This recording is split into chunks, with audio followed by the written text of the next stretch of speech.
Today in lesson I10, we're going to be looking at analyzing driving speed data. When we analyze this data, we are going to be looking at graphs and describing the relationship, describing patterns on our scatter plot, describing if that pattern, what it looks like in the situation, the straight trend line, if it's linear. So key thing for linear, it makes a straight line. It could go up to the right, it could go down to the right. It could be horizontal. All of those are linear equations. Or nonlinear. Nonlinear is any line that has a curve in it. And the question we are looking at today is, does driving fast pay? I want you to think about this. If I drive to Minneapolis at 60 miles an hour, it takes me about 4 hours and 10 minutes. If I drive at 70 miles an hour, it'll take me 3 hours and 35 minutes, which means I've saved 35 minutes by going 10 miles an hour faster. And if I drive 80, do you think I'll save another 35 minutes off my time? What we're trying to think of is this linear or is it nonlinear? So today, this is the idea that we're going to be looking at. So here is the situation. Riders on the Ocean History Bicycle Tour will cycle from Philadelphia, Pennsylvania, the Atlantic coastline to Norfolk, Virginia, then to Williamsburg. When the tour is over, the riders will take the bus from Williamsburg back to Philadelphia, a distance of about 300 miles. Everyone's in a hurry to get home, so the bus driver is kind of tempted to go fast.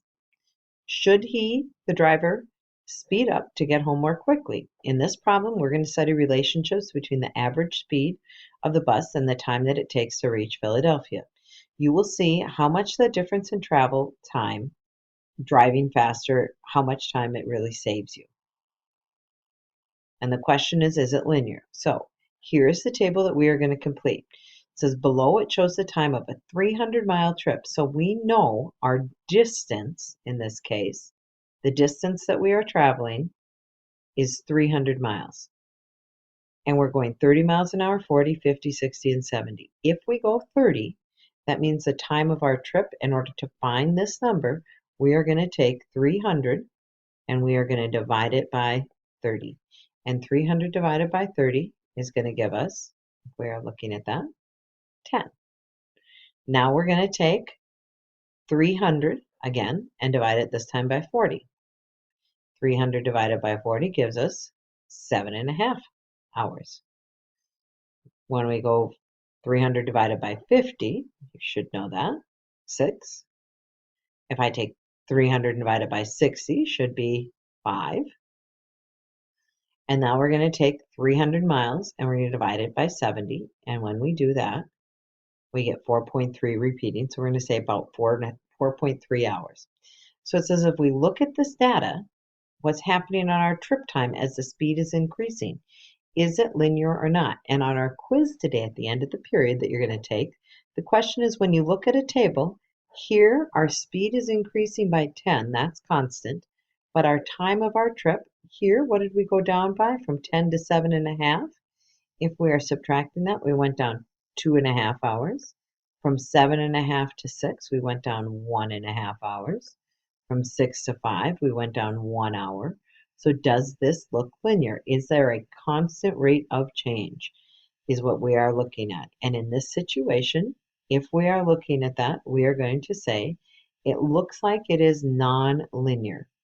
And our reason for it being nonlinear is because the trip in time is increasing by a smaller amount as we go up by 10.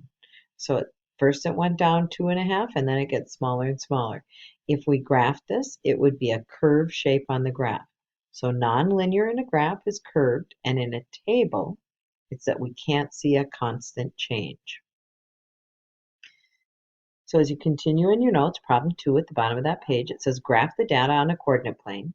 Be sure to label each axis and use the appropriate scale. Then draw a line or a curve to model the data. And then we are going to be looking at writing our equation. We're going to use the letters S and T.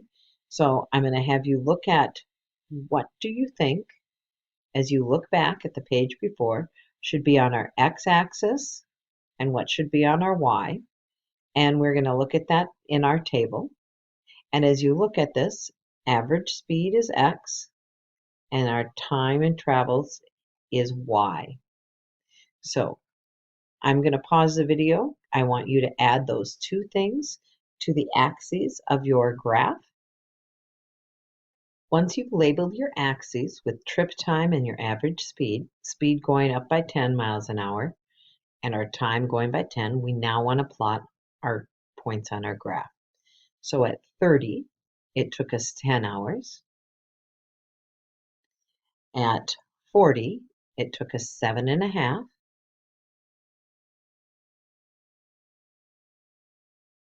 We look back, and at 50, if you look up above, 50, it took us 6 hours. At 60, it took us 5. And at 70 miles an hour, it took us between 4 and 5, a little less than 4.5 at 4.3.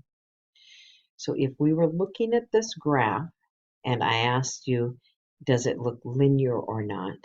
We would see that our line for this is a curve,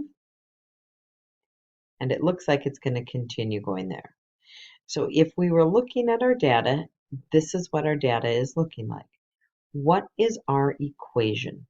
Well, I want you to think about this is our speed, S, and this is our time, T.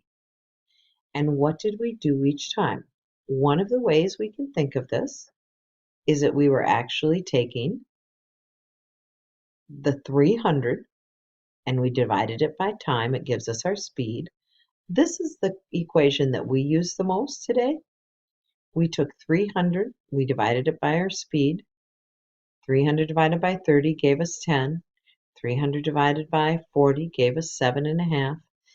Time equals 300 divided by speed. Speed is also equal to 300 divided by time, or this is what's often referred to as the distance formula. Our speed times time is equal to our distance of 300. So when we're looking at equation, our speed